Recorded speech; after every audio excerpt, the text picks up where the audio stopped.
Good evening साथियों, ज्ञान घर यूट्यूब चैनल में आपका स्वागत है।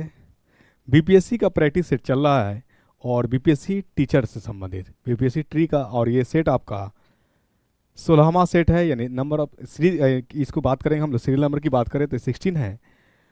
खैर सीरियल नंबर कुछ भी हो उससे मैटर नहीं करता है मुझे। जो क्वेश्चंस का जो कंटेंट है आपने देखा भली भांति, और आपको बिल्कुल अनुभव हो गया होगा कि क्वेश्चंस का स्टैंडर्ड लेवल क्या रहता है, और जो क्वेश्चन डिजाइन किया हुआ है तो आप बिल्कुल चिंता करने की आपको ज़रूरत नहीं है। क्यों नहीं है? क्योंकि ये क्वेश्चंस ऐसा डिजाइन ही किया गया है कि आपको साइंस, यानी अगर 1 to 5 की बात करें या 6 to 8 की बात करें या 9th 10th की बात करें, या आप फिजिक्स और केमिस्ट्री की बात करेंगे 11th 12th में, तो वहाँ भी आपको ये बहुत हेल्प करने वाला है, मदद करने वाला है। ठीक है, यानी इस तरह के सेट का जो डिजाइन है बहुत, क्या कहेंगे उसको, बहुत ही कंसेप्चुअल और बहुत ही बेनिफिशियल। इससे अलग कुछ भी होने वाला नहीं है। अगर आपका कंसेप्ट क्लियर है तो नो डाउट आप बाजी मार ले जाएंगे। ठीक है, इसलिए ज्ञान घर यूट्यूब चैनल को अगर आप अभी तक सब्सक्राइब नहीं किए हैं तो सब्सक्राइब कर लीजिए। कंप्लीट साइंस मैं आपको बता रहा हूँ कि इस चैनल से, ज्ञान घर चैनल से, जो साइंस के जो पोर्शंस है, जो साइंस पूछ रही है बीपीएससी ट्री में 1 to 5 की बात करें, 6 to 8 1 to 5 में तो ईवीएस है, वो भी ईवीएस भी आपका कवर हो रहा है। 6 to 8 में आपका साइंस होता है, 40 क्वेश्चंस साइंस से पूछे जाते हैं। ठीक, 9th 10th की बात करेंगे तो जिनका साइंस स्ट्रीम है उनके लिए 80 क्वेश्चंस पूछे जाते हैं। और पिछले बार जो एग्ज़ाम हुई, मैं आपको जानकारी के लिए बता दूं कि 80 में से 9th 10th की बात करता हूं मैं, तो 80 में से 45 प्लस क्वेश्चन डायरेक्ट ज्ञान घर का जो सेट कराया गया था उससे पूछा गया। 6 to 8 में 40 क्वेश्चन पूछा गया, जिसमें से 25 प्लस क्वेश्चन ज्ञानकर के सेट से था। 1 to 5 की बात करें जिसमें 20 क्वेश्चन एटलीस्ट थे, उसमें से जो पहला सेट मैंने कराया था, यानी जिस दिन एग्जाम होने वाली थी उसी का मॉर्निंग में मैंने सेट कराया था, और उसमें क्वेश्चंस, डायरेक्ट क्वेश्चन 8 से 9 क्वेश्चंस आया था। तो बहुत कारगर है, घबराने की बिल्कुल ज़रूरत नहीं है, चिंता तो बिल्कुल ही नहीं करें अगर आप ज्ञान घर यूट्यूब चैनल को फॉलो कर रहे हैं। हाँ, बहुत सारे साथी का कमेंट आया, और कमेंट मैंने पढ़ा बहुत, जो कह रहे थे कि फिर से जो है जो सेट कराया गया उसका एक्सप्लेनेशन के साथ रिपीट। तो मैं बहुत जल्द उन सारी सेटों को, जो सेट मैं करा चुका हूं, उनका एक लाइव के रूप में लेकर के और पूरे डाउट को क्लियर करेंगे, एक्सप्लेनेशन। ठीक है, ये जब हम लाइव सेशन लेंगे उसका नोटिफिकेशन आपको दे दी जाएगी, लाइव में ही उस चीज़ को हम लोग क्लियर कर लेंगे।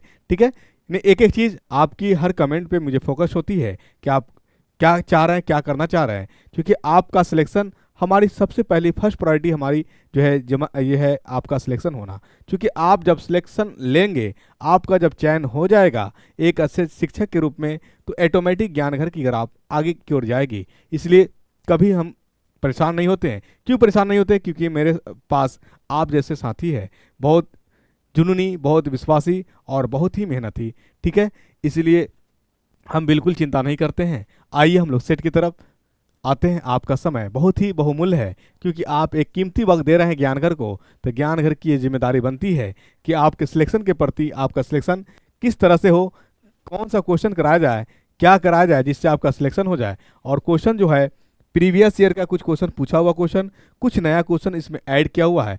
क्वेश्चन बिल्कुल लेवल का रहता है और अच्छा क्वेश्चन रहता है।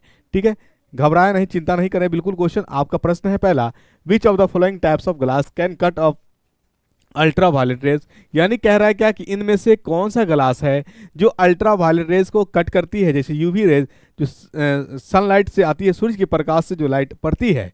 ठीक है, बिल्कुल आप घबराए भी नहीं। क्वेश्चन आप जो देख रहे हैं इंग्लिश मीडियम में, मैं हिंदी में बताने का भी प्रयास करता हूं, इसलिए बिल्कुल आपको चिंता लेने की जरूरत नहीं है। कह रहा है कि इनमें से कौन सी ग्लास है, ठीक है, जो अल्ट्रा वायलेट रेज यानी किरण को, जो सूर्य की प्रकाश से जो लाइट आती है उसको हम लोग अल्ट्रा वायलेट कहते हैं, उसको कट करती है। तो याद रखिएगा, इसी के कट करने की ही वजह से सन ग्लास जो चश्मा बनती है उसको हम लोग बनाते हैं, और उस ग्लास को कहा जाता है क्रूक्स ग्लास। हिंदी में बात करिए या इंग्लिश में बात करिए, दोनों में क्रूक्स ग्लास ही कहा जाता है। और आपका जो आंसर शुद्ध रूप से ए नंबर इधर करेक्ट आंसर हो रहा है। ठीक है, चलिए आइए अगला प्रश्न है, the diffusion of light in the atmosphere takes place due to, कह रहा है क्या कि लाइट का जो विखंडन होता है, ठीक है, लाइट का विखंडन होता है वातावरण में, वो किसके कारण से होता है? तो याद रखिएगा, ये डस्ट पार्टिकल्स, गंदे कण के कारण इसमें जो हमारा यानी डिफ्यूजन ऑफ लाइट जो होता है एटमॉस्फेयर में डस्ट पार्टिकल की वजह से होती है। तो आपका आंसर ये आपका बी नंबर इधर करेक्ट आंसर है। ठीक है, आपका तीसरा नंबर क्वेश्चन कह रहा है the velocity of electromagnetic wave. मैंने आपको इस के बारे में इलेक्ट्रोमैग्नेटिक के बारे में बताया था कि इलेक्ट्रोमैग्नेटिक वेव हमारे पास जो लाइट होती है, लाइट ड्यूअल नेचर का होता है। What the mean of dual nature, मतलब लाइट जो होता है एक पार्टिकल नेचर का भी होता है और एक वेव नेचर का भी होता है। तो आप इस बात को कैसे समझेंगे कि लाइट वेव नेचर है या लाइट जो है पार्टिकल नेचर है? तो याद रखिएगा कि जब जिस लाइट से आपका इमेज बनेगा वो लाइट आपका जो है वेव नेचर कहलाएगा। यानी जो लाइट बेंड करता है या जिससे शैडो बनती है, जिससे इमेज बनता है, वो लाइट हमारा वेव कहलाता है। क्या भूलेंगे आप? भूलने की सवाल ही पैदा नहीं हो पाती, क्योंकि मैंने आपको इस तरह से समझा ही दिया है। शैडो हर कोई बनता है और अपना नहीं कुछ तो आईना तो जरूर देखते होंगे, और आईना जब देखते होंगे तो उसमें आपका इमेज बनता है, वही आपका शैडो है। कल्पना कीजिए कि आप, यानी कल्पना का मतलब वो कल्पना नहीं समझ लीजिए जो ठीक है ना, कल्पना का मतलब आपकी इमेज। आई बात समझ में? चलिए ठीक है। तो और जो लाइट बेंड नहीं करता है या जिससे इमेज नहीं बनता है उसको हम लोग कहते हैं पार्टिकल नेचर। क्या कहते हैं? पार्टिकल नेचर कहते हैं। ठीक है, पार्टिकल नेचर कहते हैं, याद रहेगा। यानी लाइट जो होता है दो नेचर का होता है। ये ह्यूजेनबर्ग कहिए और आइंस्टीन कहिए, इन्होंने ये दो लाइट के बारे में बताया था। ठीक है, साइंटिस्ट के बारे में आपसे पूछा नहीं जा सकता है। पूछा जा सकता है कि लाइट कितने नेचर का होता है, तो लाइट का नेचर दो होते हैं, वेव नेचर और पार्टिकल नेचर। वेव नेचर जिससे आपका इमेज बनेगा, और पार्टिकल नेचर जिससे आपका इमेज नहीं बनेगा। जैसे एक्सरे में जो लाइट होती है वो आपका पार्टिकल नेचर का होता है, वो सीधी गमन होती है। ठीक है, तो यहाँ तक क्लियर हुआ आपका। इलेक्ट्रोमैग्नेटिक वेव कहने का मतलब ये लाइट से ही संबंधित है, और लाइट का स्पीड जो होता है आप जानते हैं, लाइट के स्पीड को हम लोग सी से रिप्रेजेंट करते हैं, और इसकी वैल्यू होती है 3 × 10 के पावर 10 के घात 8 मीटर प्रति सेकेंड। ये आपका सी का वैल्यू यानी स्पीड ऑफ लाइट होता है। याद रहेगा? बिल्कुल आपको याद रहना ही चाहिए। और आप ये चिंतित हो रहे होंगे इस बात को लेकर के कि जो भी बीपीएससी का जो एग्ज़ाम हुआ उसमें डायरेक्ट क्वेश्चन ज्ञानघर यूट्यूब चैनल को देखने को मिला, फिर भी आज अभी इतने व्यूअर कम क्यों हैं? तो बिल्कुल हताश मैं इसलिए नहीं होता हूं, क्योंकि मुझे पता है मैंने औरों के बदले कुछ ज़्यादा, यानी मैं औरों के बदले या औरों के मुकाबले कुछ ज़्यादा पाया नहीं हूँ। ठीक है, कुछ ज़्यादा पाया नहीं हूँ।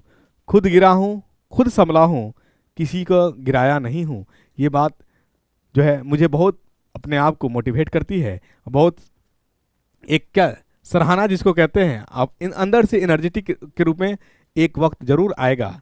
मेहनत करते जाइए। क्वेश्चंस आपका विद्यार्थी अगर आपके साथ ही सिलेक्शन हो रहा है, आप सिलेक्ट कर रहे हैं, आपका चयन हो रहा है, तो वही हमारा लिए एक जो है एक पॉजिटिव रिस्पॉन्स बन रहा है। व्यूअर हो कि ना हो ये मैटर नहीं करता है। एक ही अगर साथी, एक ही दोस्त अगर देख रहे हैं और उन्हीं का अगर एक सिलेक्शन हो जा रहा है तो हमारा 100% सिलेक्शन है। ठीक है, 100% सिलेक्शन है। और हम 10 लाख को पढ़ा रहे हैं, उसमें से हमारा रिजल्ट का रेशियो 10 है, तो हमारा 0 रिजल्ट है। उसमें क्या है? 0 रिजल्ट है। तो इसलिए हम कभी घबराते नहीं हैं, क्योंकि हमारे पास आप जैसे साथी है। आइए, तो इसका आंसर 3 का कितना हो गया? 3 × 10 के पावर 8 मीटर प्रति सेकेंड।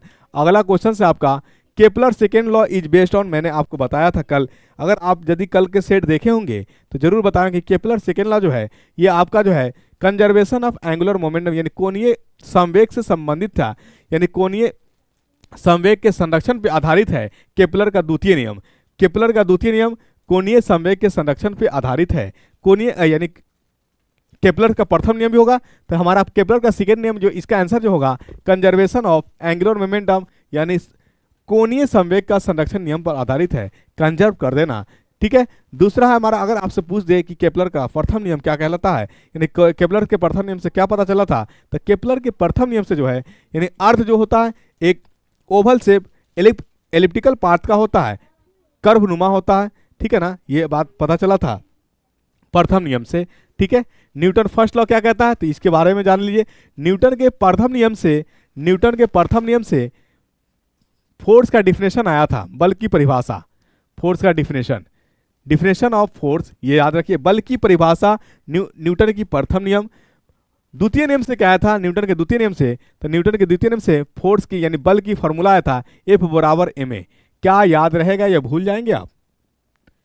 यानी न्यूटन का प्रथम नियम से जो है बल की परिभाषा बोले तो फोर्स का डिफिनेशन आया कि यानी किसी भी पार्टिकल्स पे यानी किसी ऑब्जेक्ट पे जब हम एक्सटर्नल फोर्स अप्लाई करेंगे तो उसके गति में चेंजिंग आएगा, ठीक है, या तो भागेगा या सिकुड़ेगा या चिपकेगा, ये सारी चीज़ें बात है, इस पे बिल्कुल घबराने की जरूरत नहीं है। सेकेंड लॉ से बल की परिभाषा आ गया था।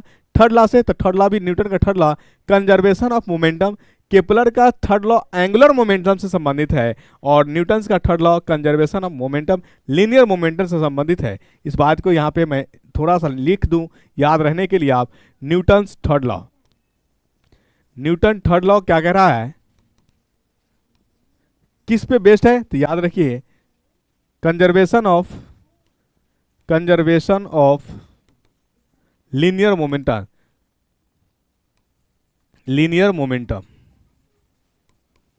और केपलर थर्ड लॉ जो है, केपलर का थर्ड लॉ ये आपका कंजर्वेशन ऑफ एंगुलर मोमेंटम से संबंधित है, कंजर्वेशन ऑफ एंगुलर मोमेंटम से संबंधित है।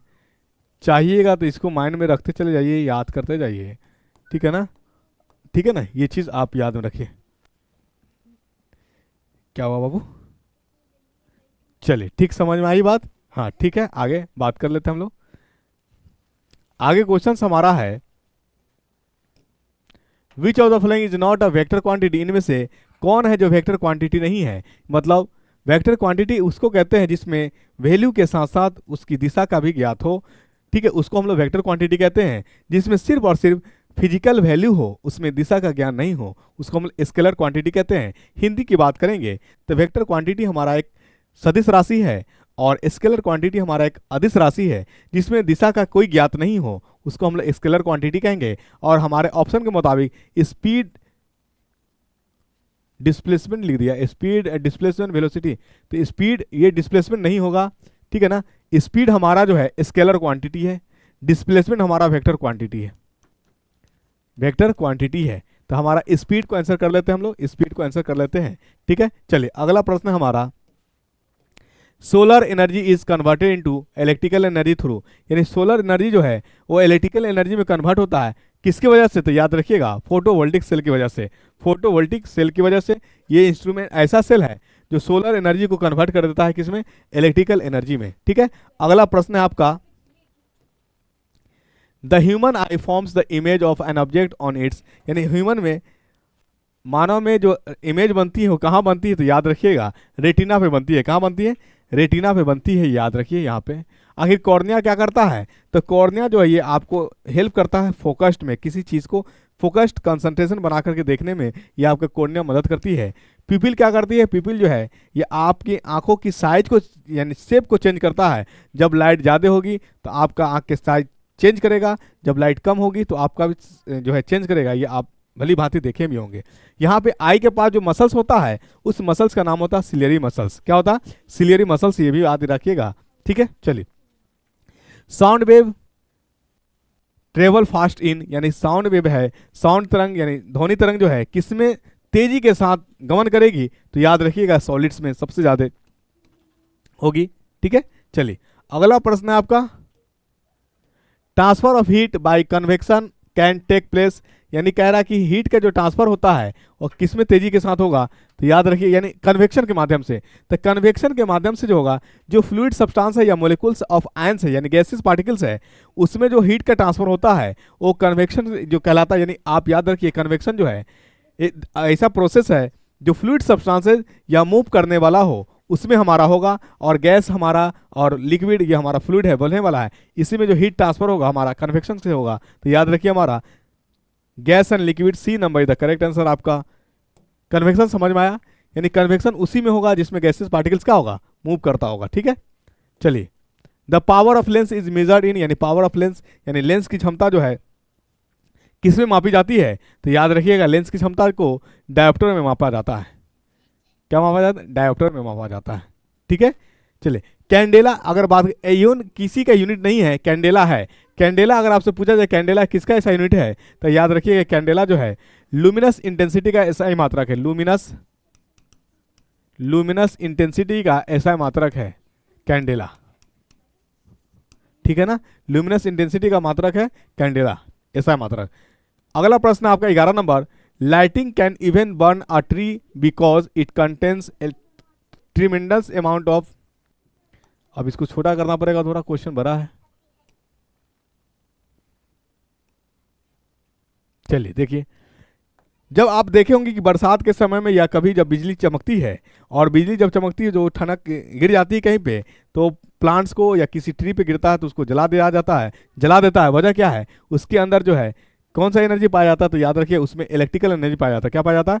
इलेक्ट्रिकल एनर्जी पाया जाता है। तो हमारा आंसर क्या हो जाएगा? B number is the correct answer. ठीक है, अगला प्रश्न आपका आता है, the phenomena use in optical fibre for transmission of light energy is, यानी हमारा कह रहा है कि ऑप्टिकल फाइबर में जो ट्रांसमिशन ऑफ लाइट एनर्जी होता है वो किस वजह से होता है? तो याद रखिए टोटल इंटरनल रिफ्लेक्शन की वजह से। किसकी वजह से? टोटल इंटरनल रिफ्लेक्शन की वजह से होता है। ठीक है, अगला प्रश्न आपका 13 नंबर है, domains are form in which of the following substance, यानी डोमेन किस में पाया जाता है? तो जिसमें डोमेन उसी में पाया जाएगा जिसमें अनपेयर इलेक्ट्रॉन पाया जाता है, और अनपेयर इलेक्ट्रॉन जो जिसमें पाया जाता है उसको हम लोग पारामैग्नेटिक कहते हैं। क्या कहते हैं? पारामैग्नेटिक कहते हैं। पारामैग्नेटिक में भी होता है और फेरोमैग्नेटिक में भी होता है। तो हमारा आंसर बी और सी दोनों होगा, यानी more than one is the correct answer.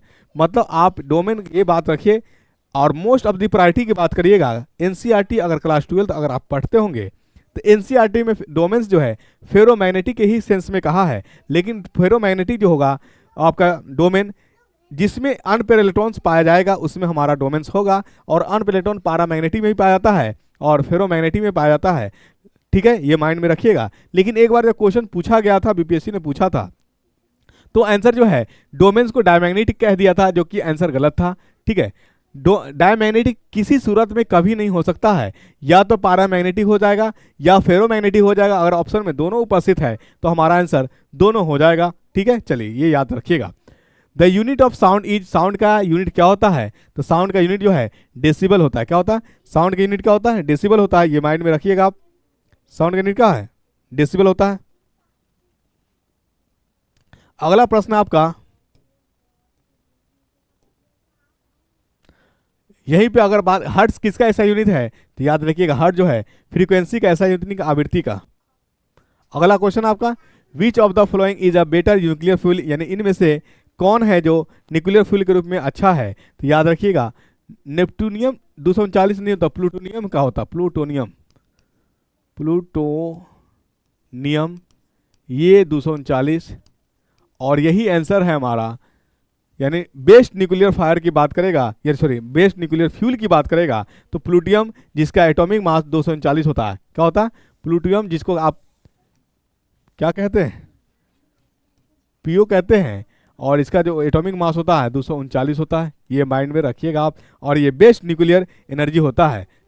क्या होता है? बेस्ट न्यूक्लियर फ्यूल की बात करिए तो हमारा जो दिए गए ऑप्शन में थोरियम, यूरेनियम और 239, देखिए ऐसे भी जिसका एटॉमिक मास, यानी वैसा रेडियो एक्टिव एलिमेंट्स जिसका एटॉमिक मास ज़्यादा हो जाए, ये सारे के सारे आपको बता रहे हैं एटॉमिक मास। जिसका एटॉमिक मास ज़्यादा हो जाएगा उसका वो जो है अच्छा सबसे बेहतर न्यूक्लियर फ्यूल होगा। ये माइंड में रखने की ज़रूरत है।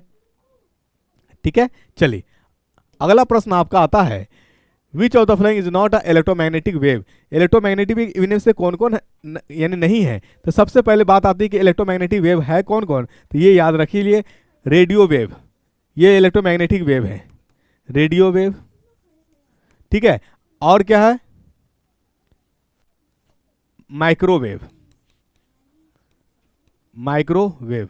उसके बाद इंफ्रारेड,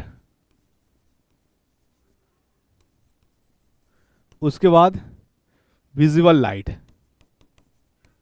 विजिबल लाइट। उसके बाद आपका अल्ट्रा वायलेट, अल्ट्रा वायलेट। ठीक है, उसके बाद आपका आता है एक्सरे, उसके बाद आता है gamma rays, gamma rays. Order की बात करिएगा तो हमारा जो है इलेक्ट्रोमैग्नेटिक वेव में रेडियो वेव सबसे ऊपर पहले ऑर्डर में लिखिए सबसे ज़्यादा ये, और गामा रे सबसे अंतिम में आ रहा। तो मैं यहाँ पे तीन चीज़ पूछूंगा, मैं आपसे तीन चीज़ बताने का प्रयास करूंगा। क्या क्वेश्चन कहाँ से बन जाए? अगर आप लेक्चर को कंप्लीट देख रहे हैं और सुन रहे हैं तो इसमें से क्वेश्चन डिफिनिट है 3 क्वेश्चंस आएगा। और क्या क्या क्वेश्चन बन सकता है इसको देखिएगा आप। क्या क्वेश्चन बनेगा, आपसे पूछ सकता है कि रेडियो वेव यानी जो हमारा इलेक्ट्रोमैग्नेटिक वेव रेडियो वेव है, ठीक है, और इलेक्ट्रोमैग्नेटिक वेव हमारा गामा रेज भी है। आपसे पूछेगा कि सबसे ज्यादा एनर्जी किसमें है, तो आप याद रखिएगा सबसे ज्यादा एनर्जी जो है गामा रे सॉरी हाँ सबसे ज्यादा एनर्जी किसमें है, बोलिए। सबसे ज्यादा एनर्जी की बात करेगा तो रेडियो वेव में सबसे ज्यादा एनर्जी हमारा, ठीक है ना।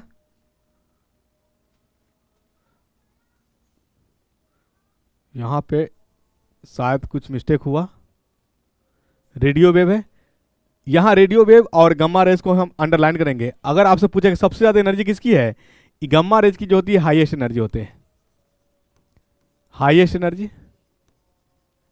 और गम्मा रेज का ही जब एनर्जी ज्यादा होगा तो इसकी फ्रीक्वेंसी भी क्या होगी, हाईएस्ट फ्रीक्वेंसी भी होगी, हाईएस्ट फ्रीक्वेंसी, ये भी याद रखिएगा। जब फ्रीक्वेंसी ज्यादा है और एनर्जी ज्यादा है तो इसका मतलब वेवलेंथ क्या होगा, कम होगा। वेवलेंथ क्या होगा, कम होगा, यानी गम्मा का वेवलेंथ जो है हमारा कम है। गम्मा का क्या है, वेवलेंथ कम है। 3 क्वेश्चन बनेंगे आपसे। चलिए रेडियो वेव में हम आ जाते हैं। रेडियो वेव में हमारा एनर्जी क्या है, लीस्ट एनर्जी है, लीस्ट एनर्जी। जब लीस्ट एनर्जी है तो इसके पास हमारा फ्रीक्वेंसी भी क्या होगा, लीस्ट फ्रीक्वेंसी। और लीस्ट फ्रीक्वेंसी होने की वजह से इसके पास जो वेवलेंथ है क्या है, वेवलेंथ मैक्सिमम, हाईएस्ट है, हायर कह लीजिए, हाईएस्ट नहीं हायर कह लीजिए, ठीक है। ये आप माइंड में रखिएगा। तो ठीक है, क्वेश्चंस कहां से क्या बन जाए बिल्कुल आपको अंत तक देखना है, समझना है। दिक्कत आए तो कमेंट करके जरूर पूछ लेना है, ठीक है, कि इसका आंसर क्या होगा, कैसे होगा। तो अब बता दीजिए, मैंने आपको ऑप्शन लिखा, इलेक्ट्रोमैग्नेटिक वेव कौन कौन होता है, रेडियो वेव होता है, माइक्रोवेव होता है, इंफ्रारेड होता है, विजुअल लाइट्स होता है, अल्ट्रा वायलेट्स होता है, एक्सरे होता है और गामा रेज होता है।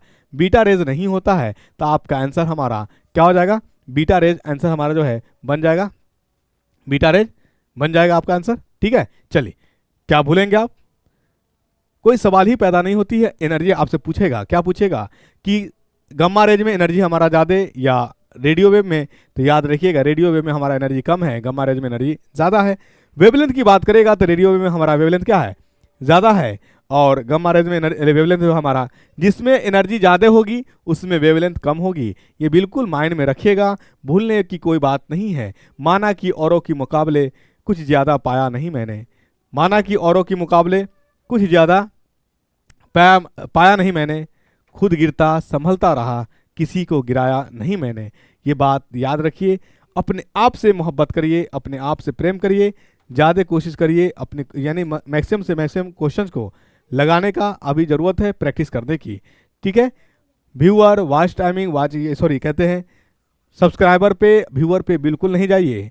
वाहिद इकलौता ज्ञान घर यूट्यूब चैनल है जो ज्ञान घर के प्लेटफॉर्म से जो सेट कराया गया था, वो बीपीएससी में डायरेक्ट क्वेश्चन देखने को मिला। और बीपीएससी ही नहीं, दरोगा की बात करेंगे तो दरोगा में भी साइंस का क्वेश्चन, मैं सिर्फ साइंस का पोर्शन को देखता हूँ, साइंस में भी क्वेश्चन जो पूछा गया वो डायरेक्ट क्वेश्चन देखने को मिला। इसलिए जहाँ से मुझे लगता है कि क्वेश्चन बन सकती है, ठीक है ना, वो क्वेश्चन मैंने बताने का प्रयास करता हूँ और बिल्कुल समझाने का भी प्रयास करता हूँ। इसलिए औरों के मुकाबले कुछ ज़्यादा पाया नहीं मैंने, खुद गिरता संभलता रहा, किसी को गिराया नहीं मैंने। ये बात बहुत एनर्जी और बहुत कॉन्फिडेंस देता है। आइए हम लोग क्वेश्चन पे अगला पे आते हैं। क्वेश्चन क्या है,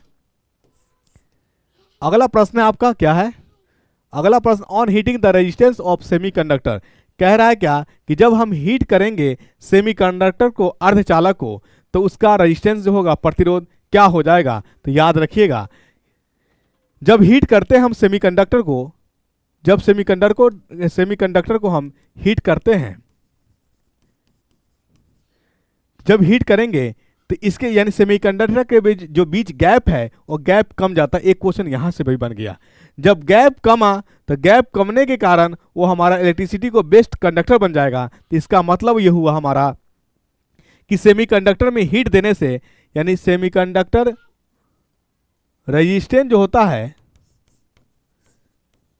ठीक है, रेजिस्टेंस जो होता है वो हीट का टेम्परेचर का इनवर्सली प्रोपोर्शनल होता है। ये याद रखिएगा, टेम्परेचर बढ़ेगा, रेजिस्टेंस घटेगा। आप हीट कर रहे हैं, इसका मतलब टेम्परेचर दे रहे हैं, और टेम्परेचर जब देंगे तो हमारा उसका रेजिस्टेंस क्या होगा, घटेगा, डिक्रीज कर जाएगा। यहीं पे आपसे अगर पूछ दिया जाता सेमीकंडक्टर की जगह कंडक्टर का, तो कंडक्टर में हीट जो होता है, यानी कंडक्टर में, ये नोट कर लीजिएगा आप, भूलिएगा नहीं, कंडक्टर में जो रेजिस्टेंस होता है, रेजिस्टेंस होता है वो डायरेक्टली प्रोपोर्शनल होता है टेम्परेचर का, ताप का। जब टेम्परेचर बढ़ेगा तो रेजिस्टेंस भी बढ़ेगा। ये किस में, कंडक्टर में। ये क्वेश्चन आप माइंड में रखिएगा, बन जाएगा, क्वेश्चन बनेगा ही बनेगा, डिफिनिट बनेगा, सुनिश्चित बनेगा। और आप सिलेक्शन इस बार ले रहे हैं, और आपका सिलेक्शन इस बार कोई रोकने नहीं जा रहा, क्योंकि बहुत आप ईमानदारी के साथ ज्ञान घर यूट्यूब चैनल को देख रहे हैं। जरूरी नहीं कि ज्ञान घर यूट्यूब चैनल को देखेंगे तभी सिलेक्शन होगा, ऐसा कुछ नहीं है। आप जिस भी प्लेटफॉर्म से पढ़ रहे हैं, जहां से भी पढ़िए, बस इतना प्रयास करिए कि जो प्रीवियस ईयर क्वेश्चन जो पूछा गया है, जो पहले, इससे पहले जो बीपीएससी पूछी है, क्या वो क्वेश्चन के अनुसार पढ़ाया जा रहा है कि नहीं पढ़ाया जा रहा है, क्या उस क्वेश्चन के अनुसार क्वेश्चन कराया जा रहा है कि नहीं कराया जा रहा है, कैंडिडेट दिए जा रहा है कि नहीं दिए जा रहा है, ये मायने रख रहा है। नहीं तो टाइम आपका तो जाता रहेगा, और आपको लॉलीपॉप दे दे करके आप उसके एक व्यूअर और एक भीड़ बनने का काम तो जरूर करेंगे, लेकिन आप सिलेक्शन से बहुत दूर चले जाएंगे। सिलेक्शन तभी होगा जब आप सिलेक्टिव चीज पढ़ेंगे।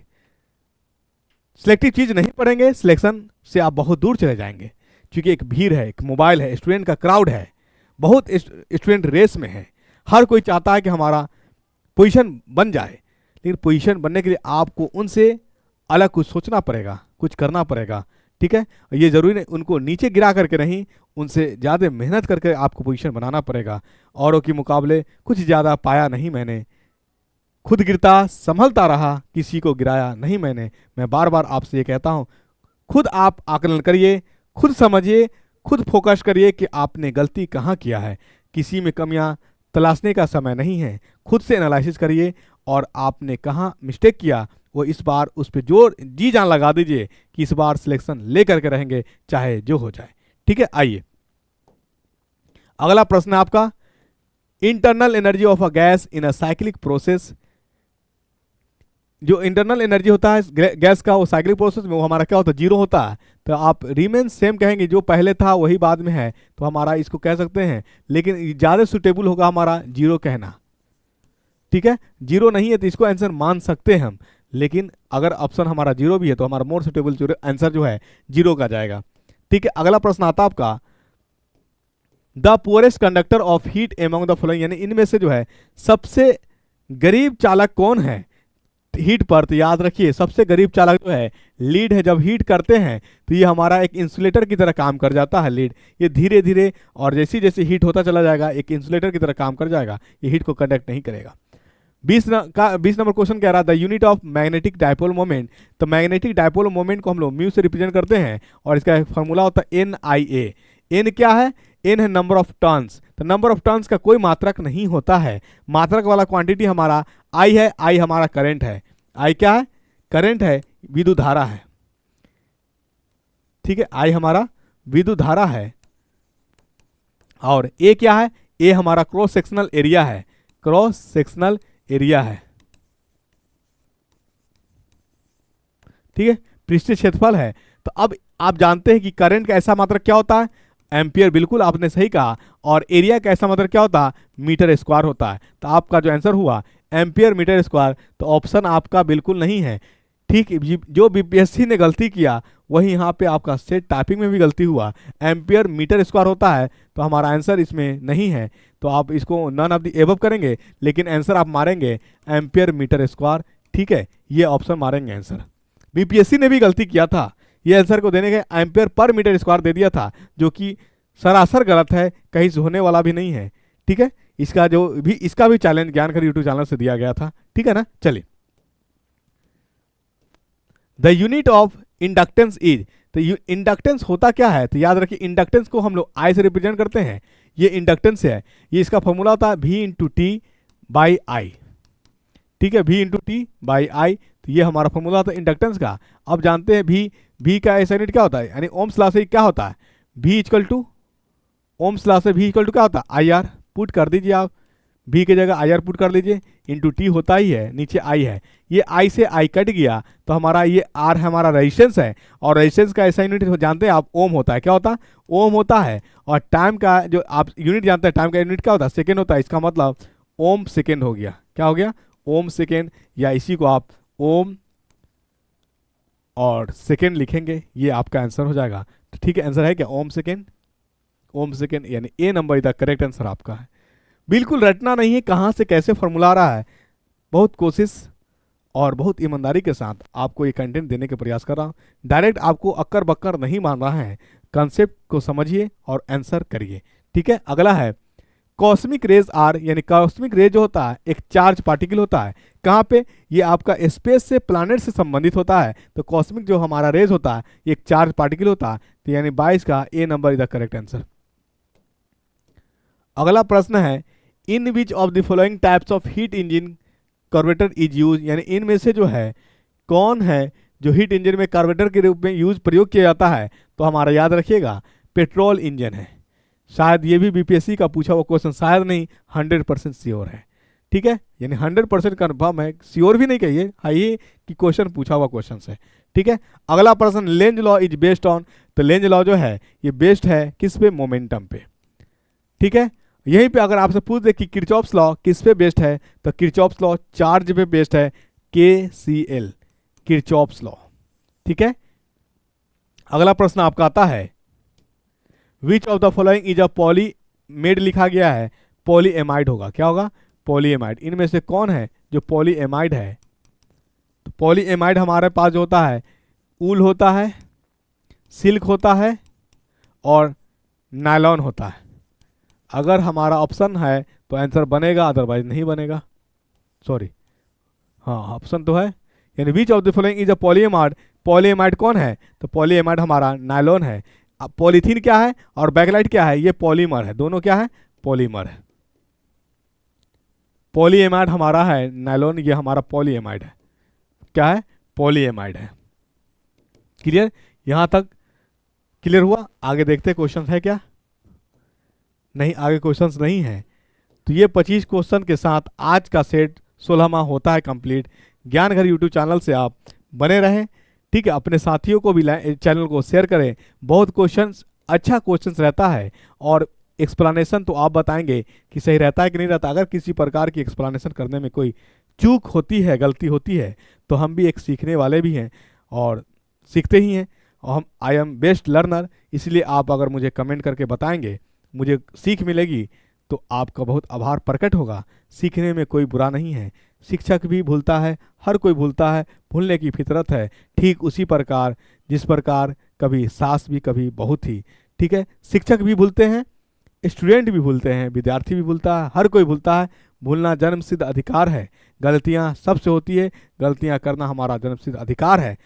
लेकिन उस गलती से हमारे अंदर के एक सुधार प्रकट हो, सुधारने की चेतना हो, सुधारने की प्रवृत्ति हो, तो हम गलती से हम कुछ बहुत कुछ सीख सकते हैं। लेकिन अगर हम गलती करते जाए और अपने अंदर सुधार की प्रवृत्ति को नहीं लाए, तो ये भी बहुत बड़ा गलती है, अपने आप में गलती है। तो ये सेट होता है कंप्लीट। ज्ञान घर यूट्यूब चैनल से आप बने रहें। मैं चाहूँगा आपसे अलविदा। Thank you so much. जय हिंद साथियों।